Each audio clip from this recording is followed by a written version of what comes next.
Good morning, gentlemen, and welcome to week 7 of home learning. I very much hope that you have again been sticking to your routines and engaging with the work set for you by your teachers in Google Classroom. Now, my address this week is going to be slightly different.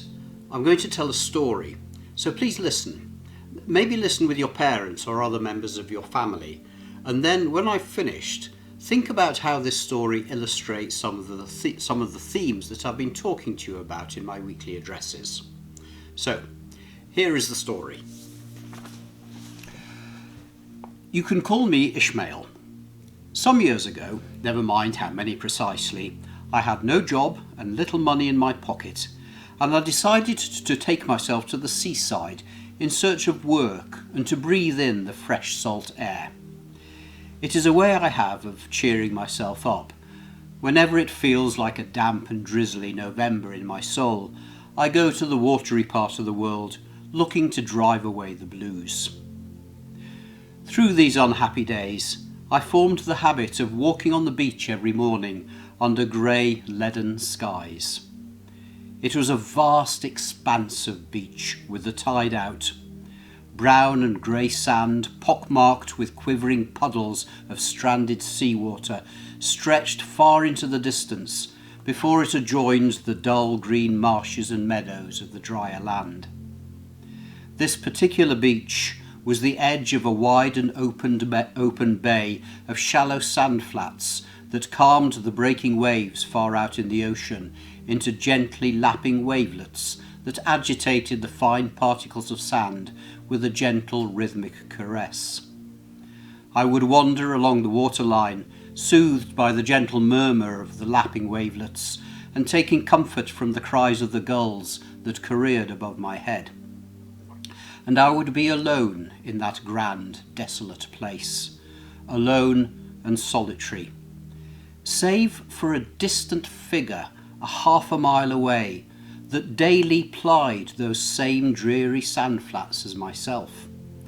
A small speck of a man that hobbled and crouched the morning long, engaged in some repetitive, regular action that I could not determine from so great a distance. Over time, my disinterest in this anonymous distant companion waned into a growing curiosity. Every day he was there. Every day in the distance. Every day the same hobbling and crouching and hobbling and crouching. Who was he? What was he doing? For surely, unlike me, he was doing something. He was engaged in definite activity. He was not merely a lonely and miserable wanderer ambling aimlessly along the waterline. Eventually, and perhaps this was a sign of my gradually improving mood, my curiosity got the better of me, and I could live with the mystery no longer. I resolved to engage with the distant figure and seek answers to my unanswered questions. On my next occasion, therefore, to the beach, instead of approaching it from my usual northerly aspect, I approached it from the south, so making sure that I would be walking towards my distant companion and not in the same direction.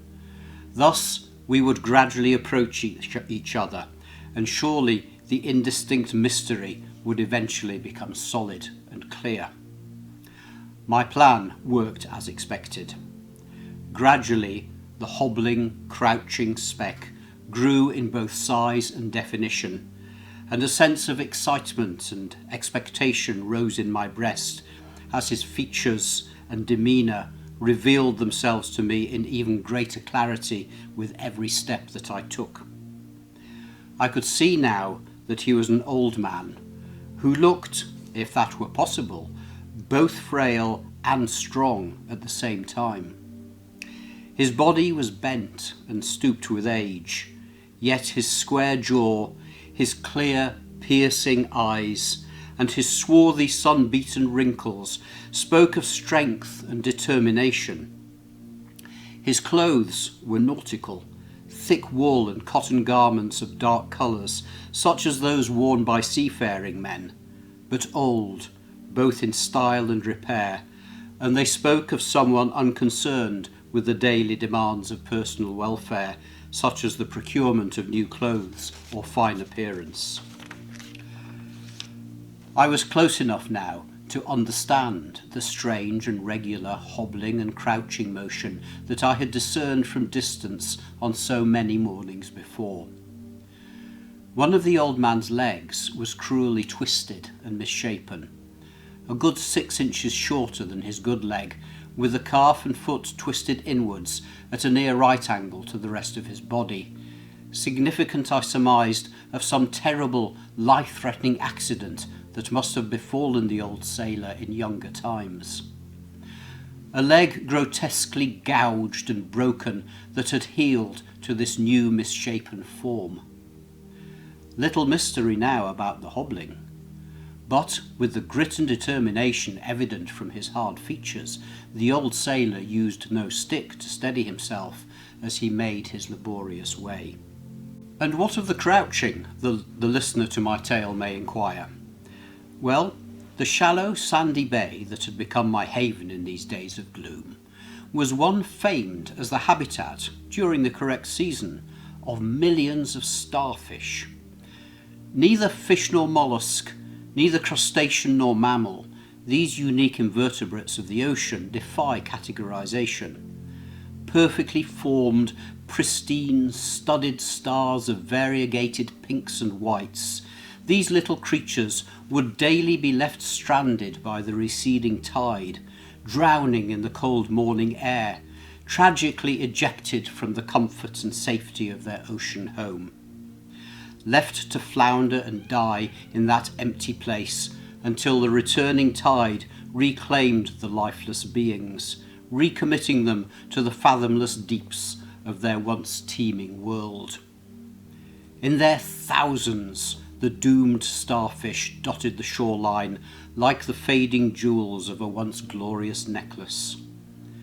The old sailor, to my utmost incredulity, was assiduously crouching down, picking up one of the benighted creatures and casting it with a full and practised throw of the arm far back into the sea, saving it from certain death.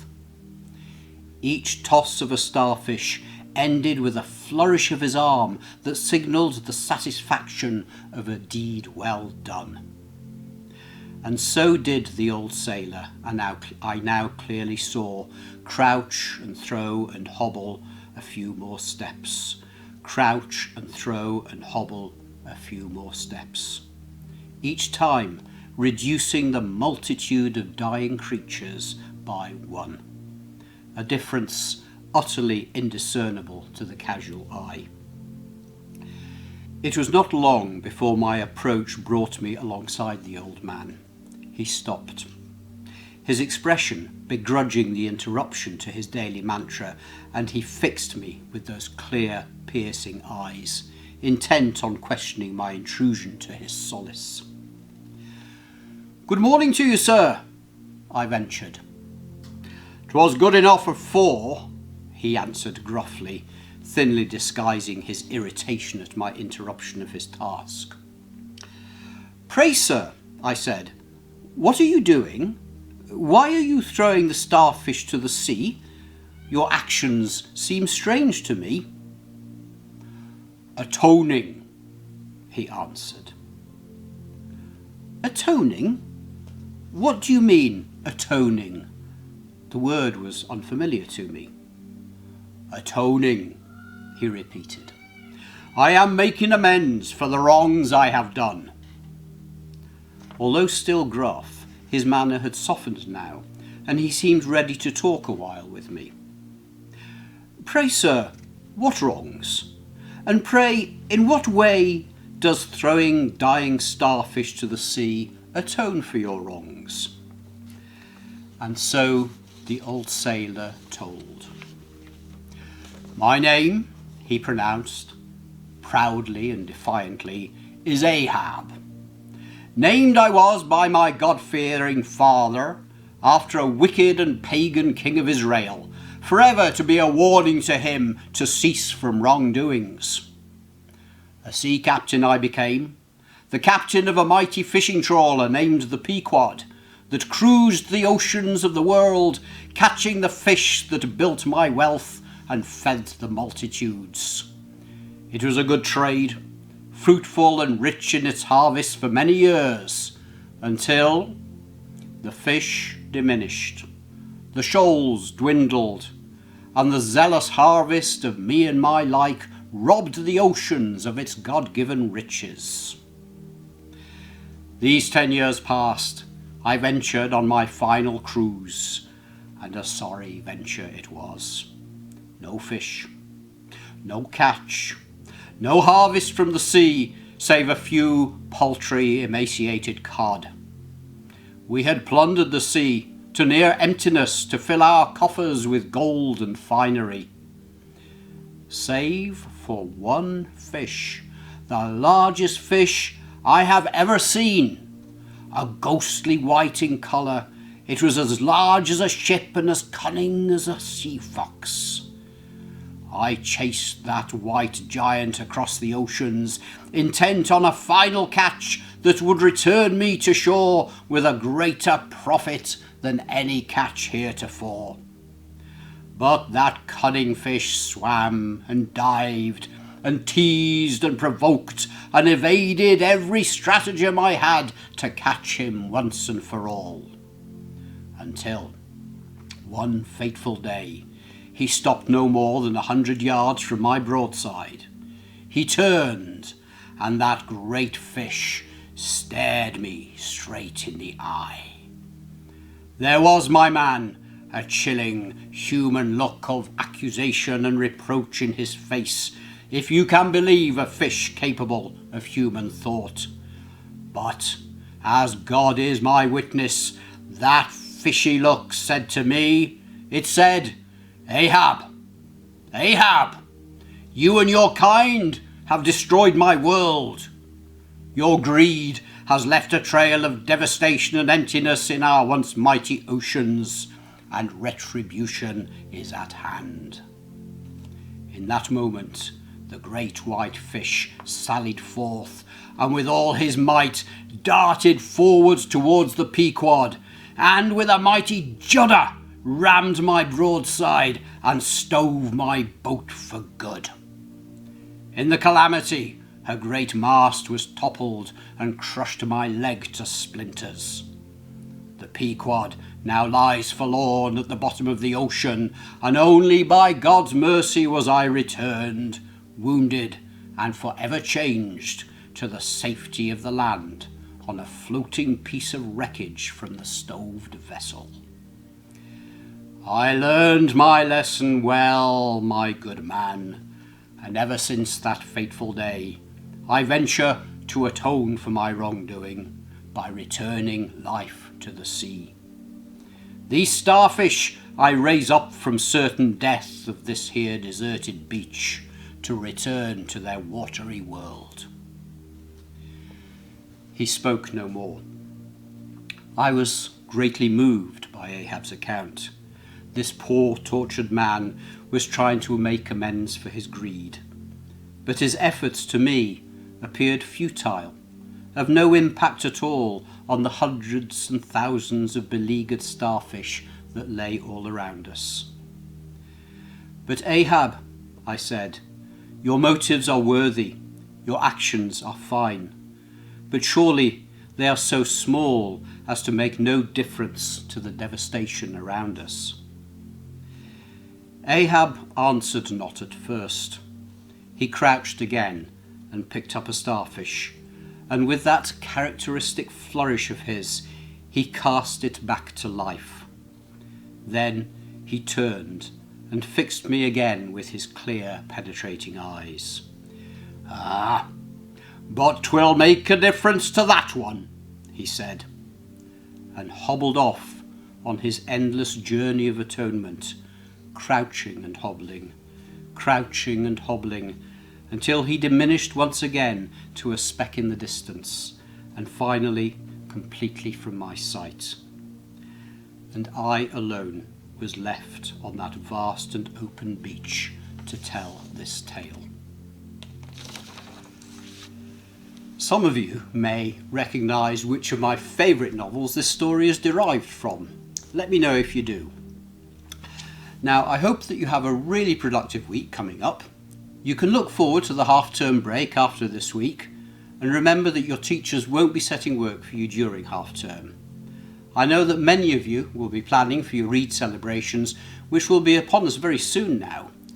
And just as Ramadan has been quite different this year, so I'm sure will be Eid. But I know that it will be just as significant and just as joyful nonetheless. Of course, because of half-term, I won't be addressing you again until after Eid, so I would like to take this opportunity to wish you and your families a hearty Eid Mubarak for next week. Thank you for listening.